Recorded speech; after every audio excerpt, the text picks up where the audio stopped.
Yeah, just be your fabulous self. Oh my God, you're so cute. Oh my God, you're so you. cute. I love I'm you so too. I hope I don't excited disappoint you. Okay. Be the Good is all about people doing good in the world while following their passions. Good for their own souls and for others. I'm Kate Cherichello, and welcome to today's episode. Let's spread a little more goodness in the world. Welcome to Be the Good. Prior episodes focused a lot on goodness in the workforce and out in the world. But what about being the good within your own family? I was thinking about that a lot. And the first person, the perfect guest who came to mind is here today. And it is my very own Aunt Lucille. And I'm so grateful that she is talking to me today from over the river in New Jersey. Thanks so much for being here, Lou. You're welcome. Thank you for inviting me. I'm very honored to join.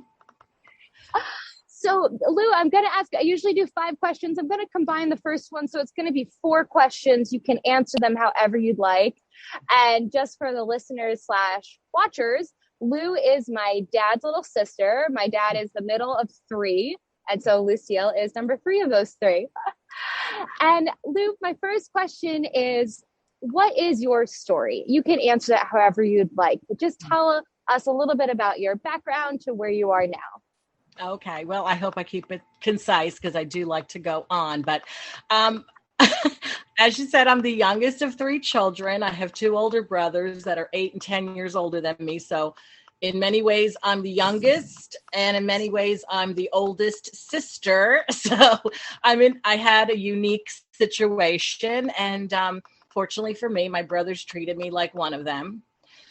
I remember when my older brother was graduating high school senior year, he was getting ready to go to prom. My mother took us all shopping for tuxedo because, after school hours, of course, I was with them. And I just, after going from shop to shop, after a while, I started thinking, when is she going to get around to buying my dress? Because I really was included, which was very fortunate for me. And they made me into a real special kind of pain in the butt because I was always treated like one of them. And I appreciate that really much, very much as I am older and wiser. I am the youngest, but I am 60. I turned 60 this year. I got a new hip. My life is opening up again as the world is after the pandemic. So my mother and I were very close. My father passed away when I was 18. And being the only daughter, my mother and I really were close together. And she did come to live with my husband and I and my 2 small children, or 1 small child, after she sold our family home in 1997.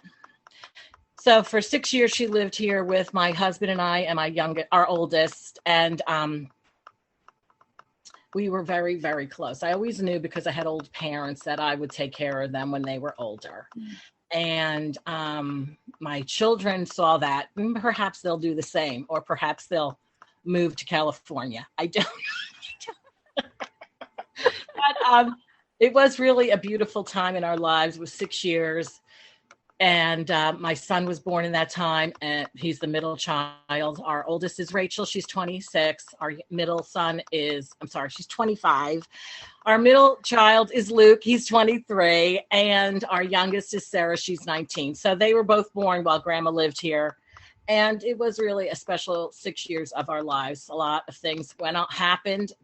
And we really grew as a family, literally and figuratively, in that time period. So I kind of, once my mother sold the house and really wasn't capable of making family parties and all, I kind of took that over and made that my role in my family and in my husband's family. I take part in that as well. I enjoy that. I think it's very important. I want my children to see that both sides of the family are important and interact with everybody and maintain your relationships and invest in them because they're very, very important, especially for people today when, so many of us are all over the place. And that's what was going on here. Then with the pandemic, I wasn't able to make those parties. And my hip was killing me. And it was kind of like an enlightening moment, like a light bulb moment, like I needed to do something about my health. and I needed to get a new hip and start taking stock of the rest of my life, because like I said, I had a big birthday this year, and we are making parties. We are looking forward to the holidays again, but we have kind of reevaluated our lives. And as a family, I had the kids all here. My husband was working from home. I was working from home. It was really a unique experience, which for us, but I think everyone had that same experience of sharing a lot of family time. And that was important for us. But we didn't get to see the extended family as much as we would like to. So we're back to doing that. Yes, I remember it around Christmas time. We met outside my apartment building here in New York. You were in your car. I was standing outside, and we had like a 45-minute catch up because it was the only way to see each other in person safely at the time. Right. So we've all gotten around, and we've all tried to see each other on the sneak like that, or Zoom calls, or texting. We've kept in touch, but now we're ready to party again. So hopefully that's going to happen with the holidays coming up. Back to having the family over. Yes. Well, you really have taken so much of that family, being the ultimate matriarch of the family, so to speak, after Grandma passed away. And Lucille is the one where everyone's at her house, and all the food, if you didn't figure it out, it's an Italian family, and that means amazing food and always laughing and loud voices in the best of way, right? Laughing or screaming, whatever, Usually a mix of both, but in the best it's very of ways. lively. We'll say that it's very lively, and do take pleasure in that. I'm blessed to be able to do that, and given the privilege to do that, and that is something I always like to make parties since I was a little kid. But I feel like it's really my honor to do that for my family, my husband's family, our friends that we consider family. I've told my kids many times that family is not just the blood relatives, but those you who show up continuously through your life, and at this point in my life, I'm of a certain age, and I can tell you I've had a lot of sisters. I never had sisters except for my cousins, which were great sisters and still are. But I was blessed to always find beautiful people wherever I went to school or work. And I have actually many brothers and sisters, Yeah. I know a lot of people listening will be like, yes, you do. I know that. So, yeah. And I'm newly reconnected with classmates from high school since our 40th reunion. One of the gals put us all on a group text so we could keep up with the plans for attending the reunion. And that has gone on for 2 years on a daily basis. And I'm very happy to say that we're all celebrating our 60th birthdays together this year. And next weekend, we're all convening at another friend's house in New Jersey.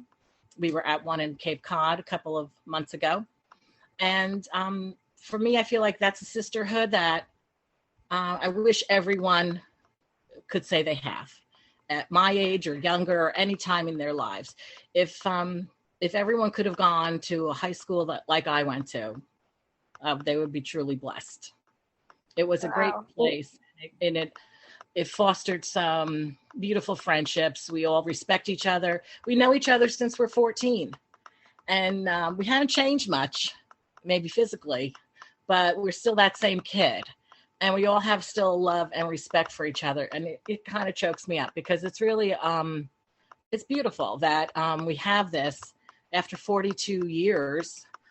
We can say that we're still friends. I love that. I love that tying in, right? Family by blood and family by those people that you choose as your family. Yes. And I found beautiful people at college and even work after college that I can consider, some of them, Uncle Ross. He's not really your uncle. You know that, right? Aunt JoJo. I call him Uncle Ross. Aunt JoJo, Uncle Ross. My kids call, other friends or relatives, other friends, uncle and aunt. So it's really a beautiful thing. I'm very blessed. Absolutely. And that leads so perfectly into my next question, because obviously it's all about right? Being the good in the world. And you're such a great example of that. And that story of your friendship with your high school friends is a great example, but I know you have more as well. I'd love to hear another story maybe you have of that, feeling of goodness in your family. And what that means to me is those good news moments, those proud moments, anything under that umbrella. Oh, so many times I've been proud of my kids and my husband, and it's hard. I never really say, because I grew up being told not to brag. Well, here's your chance, Lou. Brag away. Chance to brag, and I can't even think of anything right now. But I'm very proud of them. They have a lot of integrity and hardworking, and they have a lot of talents. And I just wish that they would all get to use their talents, and in many ways, whether it's with their careers or as a hobby, just always use your creativity, their creativity. And you do that so well. You're a very creative person. And I try to use my little bit of art talent every day. So keeps your brain going. And I can't think of there's so many things. Well, how about I tell a story for you then that I can think of about you? Okay. Since while you think of one. Okay. So I don't know all the details, but I know that you took in grandma, right? And she lived with you until she passed away. And then skip forward a number of years, we had another great uncle. So your uncle, her brother, whose his other brother, who they lived together in Florida, had passed away. So he was all by himself. So Lucille, from what I saw, didn't miss a beat and said, "You're coming to live with me. You're not going to be by yourself." So then you had 3 kids. They were all like in high school, 8th grade, right about then, right at that time, maybe younger. He didn't live here though, but well, he essentially did. He was there all the time. You were over there. He was just a couple minutes away. You made sure that he had the best final, years of his life. And that was amazing too. Cause again, you will always be there to wrap your arms around someone and go out of your way to make sure that their needs are met. I appreciate that. Yeah. Yeah, that was important. And my cousins and my brothers did participate, of course, as much as I did, if not more, but it was a very, it was a very special year. We all said we wished he was here longer in New Jersey. He lived in Florida. And when his brother passed, my other uncle, my cousin Janet and I went there to meet with him and help him out. And, my other cousin Deb helped him with the move. Dad, went and got him by train because he couldn't take an airplane. And so we all kind of pitched in. And that year was a very special year in my family, I will say, because it brought us all together. And once again, people are just who they are. And I really find that fascinating. It was just all 8 of us helping him out, but it was just each and every single one of us were just the same as we were when we were kids, and he was more in our lives. Everyone, it's just that part of family and these long-term friendships really fascinate me. That when we came together to help him, it was just as if no time had passed. We were all the same. And he was very happy. I think we made him collectively very, very happy, and that we can all feel good about because, he was the last of my mother's siblings. And that is what family does, that is what family does. And I'm glad that I can show that to my children. That's important to me. It is important to me for children to see fairness and consideration and cooperation, love, of course, and, honesty, but they need to see that, and hopefully then they can live that, and that is my goal. And as a mother, I always wanted to treat people as children of God, little human beings, not just little puppets for me to orchestrate for. I never really appreciated that when people did that. I always felt like these people are small people. They're in my care, but they are God's children, and they have a right to say what they feel and do, and be. and including my husband, and that's a tough one. He's a tough one. But that is seeing the your thing. shot right now. Well, people have a right to be who they are. They are children of God, So it's one of my biggest challenges has been to transition into being a suburban mom. That was not easy for me. And looking back, a lot of my old traditions or how I grew up was not really what I encountered in my world as a mother. But I tried to instill being from more of an urban to suburban, urban and Catholic school, and raised by first generation immigrants and people who lived through the Depression, and just so many different factors were many things then were new to me. So attitudes of people and such. So, but I always felt like going back to treating children the way I would want to be treated, with some dignity and, consideration that they are people, not puppets.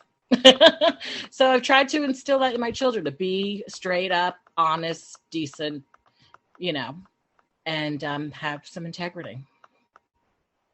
Fantastic, Lou. I have one more question for you. And you can give me as many examples as you'd like. Do you have anything that you find yourself saying over and over again to your family or to others? Good quotes or sayings? Well, here's one that, and it comes from being a mom in a different setting. I have always said to my kids, if we don't help each other here, we're doomed. If someone calls upon you to do a favor, you have to try to fit that in, because it was probably hard for them to ask. And you need to try to do it, try to fulfill it. So I have done that. I've lived by that. I think my kids do that. My husband does it. If we don't help each other while we're here, we're doomed. And I don't know what that means. It doesn't mean, I don't know if it means for the afterlife or just the fact that we would be here without much assistance, but we need to help each other. We need to be kind to each other. And that is a very important thing. And that's really what family is, I think. Whether you're born with them, lived with them, went to college with them, know each other since first year of high school, whatever the scenario, family is created. And these sisters from East Orange Catholic that we call each other sister. It's just amazing to me. I have sisters from college, and they're truly my sisters, so my children, 2 sisters and a brother, I hope that they always have that with their friends as well, because if we don't help each other here, we're doomed. I mean, I just think that really is like something you could put on my gravestone, Kate, if they forget, I just feel like that's a good one. That's one I have said that doesn't have any cuss words in it or negative background. That's one of the good, simple, happy ones. So, I mean, I think that you get it. You do that. What you're doing is the good, is so good. Thank you. Well, Lou, it was just so delightful to talk to you here. And I am now absolutely craving an Italian Christmas dinner. Like, I'm thinking about the antipasto. I'm thinking about, mostly the beginning and the end, right? The antipasto and the cookies. I know, because the rest of it has all the other parts. I know, the dairy and the meat you don't care for. I understand. Oh no, it's still delicious. But if I had to just pick a piece of that huge meal, I'll go with those 2 sections. Thank you. I do have a story to tell you about the Christmas dinner. Yes, Sarah, please. Grandma used to make manicotti years and years ago, all the time.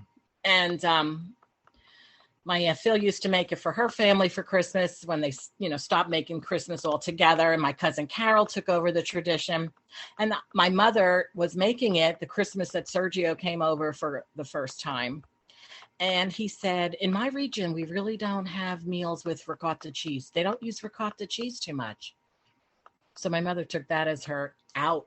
I'm not making these anymore. They're much too labor intensive, and he doesn't even care for them. So it was a perfect out for her. So the rest of us never forgave him pretty much for that. But years ago, Luke needed to bring some to the Italian club, and he volunteered. He didn't need to. He volunteered to bring some to the Italian club meeting, and I had not made them. Had to actually call my cousin up for instructions and coaching, and I made like 2 so he could bring to the club.